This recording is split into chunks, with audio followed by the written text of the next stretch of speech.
حضور نے فرمایا آؤ میں تمہیں پچھلے زمانے کے ایک ایماندار نوخیز ولی اللہ کی بات سناؤں.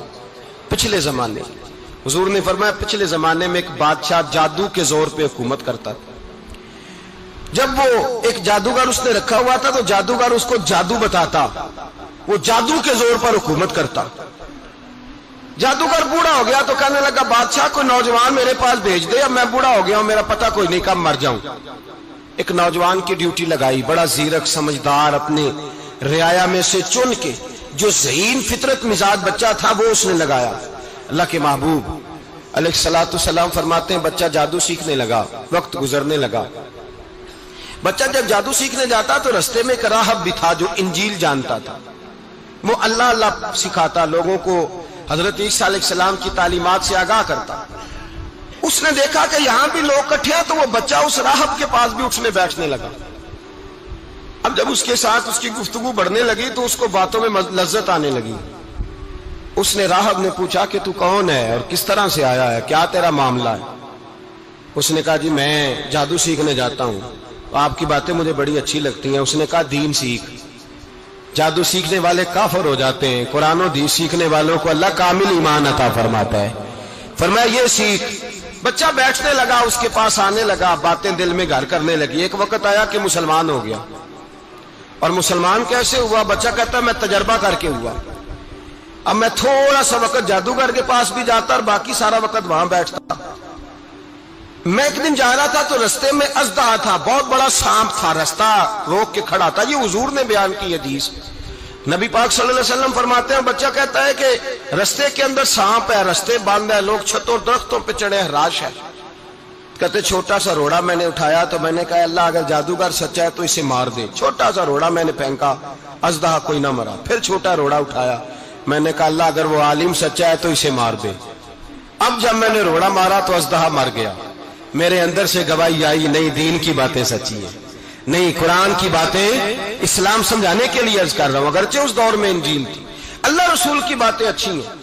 کہتے میں مسلمان ہو گیا, اب میں نے راہب کے پاس ہی رہنا شروع کر دیا, جادوگر کے پاس چھوڑ دیا. اس بچے نے آنا. بادشاہ پوچھتا کہاں زیادہ وقت گزارتے ہو, وہ بات گول کر دیتا. وقت تیزی سے بڑھنے لگا. اللہ نے اس نوجوان میں طاقت پیدا کر دی. اب وہ اس کے اندر نا اللہ نے توانائی روحانیت پیدا کر دی. ابھی جوان ہے, 14-15 سال عمر ہے. اب جو بیمار بھی آتا وہ دعا کرتا تو اللہ صحت عطا کر دیتا. جو بھی آتا. بادشاہ کا ایک درباری تھا, بادشاہ کو پنکھا جلتا تھا, وہ اندھا ہو گیا. کوئی ایسی تکلیف آئی کہ نابینا ہو گیا. بڑے علاج کرائے, شفا نہیں ہوئی. کسی نے اس بچے کا پتہ بتایا کانوں میں. اس کے پاس گیا تو بچہ کہنے لگا شفا تو ہو جائے گی پر کلمہ پڑھنا پڑے گا, مسلمان ہونا پڑے گا. جس پیغمبر کا میں غلام ہوں تجھے بھی بننا پڑے گا, دین پہ عمل کرنا پڑے گا, اللہ شفا دیتا ہے. اس نے کہا تو مجھے کلمہ پڑھا, مجھے شفا دے, میں تیار ہوں. اس نے کہا شفا تو اللہ ہی دیتا ہے. اس نے اللہ تبارک و تعالیٰ کا ذکر کر کے دعا مانگی. یہ مسلم شریف میں حدیث ہے, طبرانی میں موجود ہے. اللہ نے اسے شفا دی, اس نے کلمہ پڑھنا شروع کر دیا. یہاں ایک نقطہ لکھا ہے ہمارے علماء نے, کہتے ہیں جب اللہ ولایت عطا کرتا ہے نا تو یہ سفید بالوں والے کا حصہ نہیں ہوتی. اگر جوانی میں کوئی آدمی توبہ کر کے تصوف کے راستے پہ چلتا ہے تو سب سے زیادہ ولایت اللہ اسے عطا فرماتا ہے. سب سے زیادہ ولایت اس کے پاس ہوتی ہے. ابھی اس کے بال کالے ہیں, چڑھتی جوانی ہے, دعا کی تو اللہ نے, اور حدیث پاک میں موجود ہے کوڑے آتے تو شفا یاب ہو جاتے, اندھے آتے تو شفا یاب, برس والے آتے تو اللہ سے دے. جوان ہے. بادشاہ کے پاس وہ واپس گیا, وہ جو آدمی جس کی آنکھیں ٹھیک ہوئی تھی. بادشاہ نے پوچھا کہ کیسے شفا ملی, تو کہنے لگا میرے رب نے شفا دی ہے. بادشاہ سجدے کراتا تھا, اپنے آپ کو منواتا تھا معاذ اللہ. کہنے لگا میرے علاوہ کون رب ہے؟ اس نے کہا وہی رب ہے جس نے تجھے پیدا کیا ہے, اور وہی رب ہے جس نے مجھے اندھے کو آنکھیں دی ہیں, وہی ہے میرا مالک. کہا اچھا تو مجھے نہیں مانتا؟ کہا نہیں میں اپنے رب کو مانتا ہوں. بادشاہ نے اسے سزا دی, ستایا. اس نے بچے کا پتہ بتایا, پھر بچے کو بلا کے ستایا تو اس راہب کا پتہ بتایا. راہب بھی قتل ہو گیا, نابینا بھی قتل ہو گیا. بادشاہ نے کہا سپاہیوں سے اس بچے کو لے جاؤ اور پہاڑ کی چوٹی پہ جا کے نیچے پھینکو تاکہ مر جائے.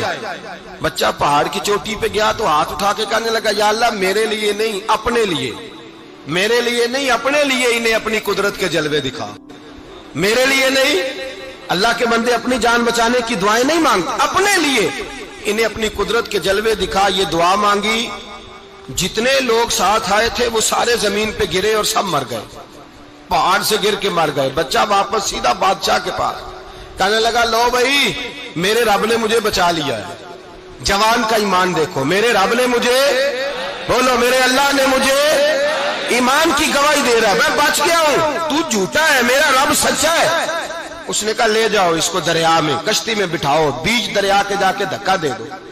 بیٹھے کشتی میں, دریا کے بیچ گئے, اور جب جا کے وہاں اس کو دھکا دینے لگے تو اس نے کہا اللہ میرے لیے نہیں اپنے لیے. انہیں اپنی قدرت کے جلوے دکھا. بس ایک طوفان سا آیا, جتنے سپاہی ساتھ آئے تھے ڈوب کے مر گئے. وہ بچہ اٹھا اور سیدھا پھر بادشاہ کے پاس, اسی کے پاس کہنے لگا, لو بھائی میرے رب نے مجھے بچا لیا ہے, تیرے پاس آیا ہوں. وہ کہنے لگا تو کیا مصیبت میرے گلے پڑ گئی ہے, کیسے جان چھوٹے گی؟ تو بچہ کہنے لگا, اگر تو مجھے باندھے درخت کے ساتھ اور سارے ملک کو بلائے, لوگوں کو اکٹھا کرے, پھر تو مجھے تیر مارنا, میں تجھے بتاؤں گا کیسے مارنا ہے, میں مر جاؤں گا. اللہ کا بندہ نوجوان, ایمان دیکھو, مرنے کے طریقے بتا رہا ہے, میں تجھے بتاؤں گا میں کیسے مروں گا. یہ بات کہی, بادشاہ نے سارا مجمع جمع کیا, ملک سارا باہر آ گیا, درخت کے ساتھ باندھ دیا. کہنے لگا, بھائی لوگوں یہ مجھے مارنا چاہتا تھا, مار نہیں سکا, اب میں اسے بتانے لگا ہوں کہ میں کیسے مروں گا. اسے کہو جب تیر مارے تو ساتھ میرے رب کا نام بھی لے, میں اپنے رب کے نام پہ جان دوں گا, ایمان کی پختگی میں اللہ کے نام پر جان دوں گا. اسے کہو رب کے نام پہ مارے, مر جاؤں گا. بادشاہ نے اللہ کہہ کے تیر مارا, پیشانی میں لگا, بچے کی روح پرواز کر گئی. جتنا مجمع کھڑا تھا سارا کلمہ پڑھ کے مسلمان ہو گئے, سارے مسلمان ہو گئے, سارے.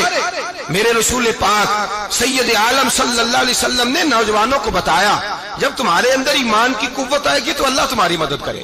فرمایا وہ نوخیز ولی تھا, ابھی اس کی پیشانی پر جوانی کے آثار تھے, لیکن اس نے اللہ کو راضی کیا, رب کریم کو راضی.